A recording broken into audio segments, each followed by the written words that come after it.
The concept of the simulator is that the trainee supervisor will come into the dive control panel and either take over an existing air or bell dive or commence a fresh one. Once the dive has commenced, the diver will be fed a range of inputs depending upon his reactions to various parts of the scenario. The instructor is in a separate compartment and monitoring everything that the trainee supervisor undertakes.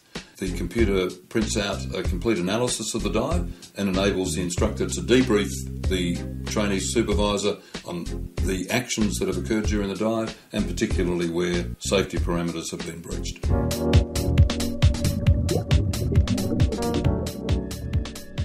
Using simulators will allow the training to occur on accessible onshore locations with no risk to the staff or the students. What they will particularly do is to allow the controlled testing of emergency management scenarios. That is, the ability of the supervisor to manage an emergency where a diver's life may well be at risk. The intention behind the development of the simulators is to improve the overall training of diving supervisors in the offshore industry. We are intending to use the simulators to improve the training of trainee supervisors when they're learning their craft, and also to refresh experienced diving supervisors in the management of emergency scenarios. The simulator allows us to do this without putting divers or staff at risk, and it's something that is extremely difficult to do in an operational context. It's exciting because it's a world first. It's the first time that anybody's ever constructed a diving simulator for this particular type of training. It's been completely designed, developed and constructed in Australia. It means an improvement in training generally, particularly in terms of practicality and cost.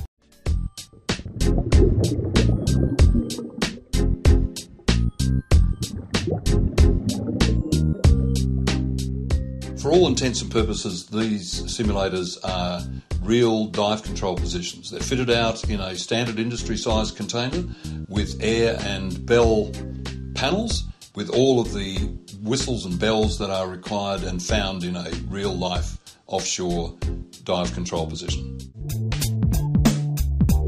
The great thing about the simulator is that it does everything that a real dive control panel does.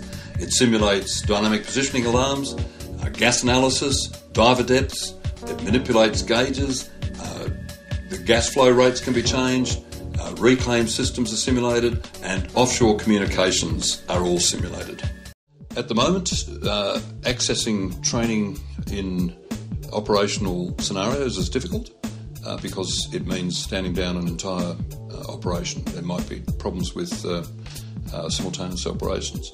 So this will mean that training will be more accessible, the quality will be improved, and the accessibility for both the divers and the contractors will be markedly improved. In the water. Ensure line 1 is open to divers 1 and 2. Line up back up here at an appropriate pressure for the working depth.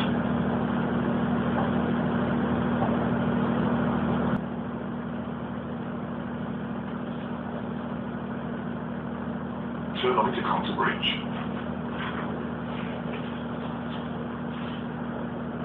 Dive control. This is the breach. What is the status of your divers? Okay. I've got 2 divers on the job at 27 meters. Against a plane of 24 meters for wet bell and 27 meters working depth for diver 1.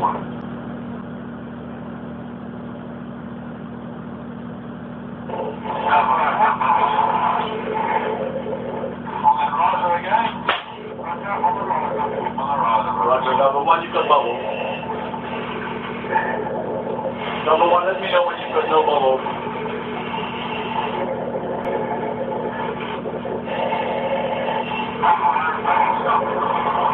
Bubble stop, number 1, you are 26.5 meters, thank you.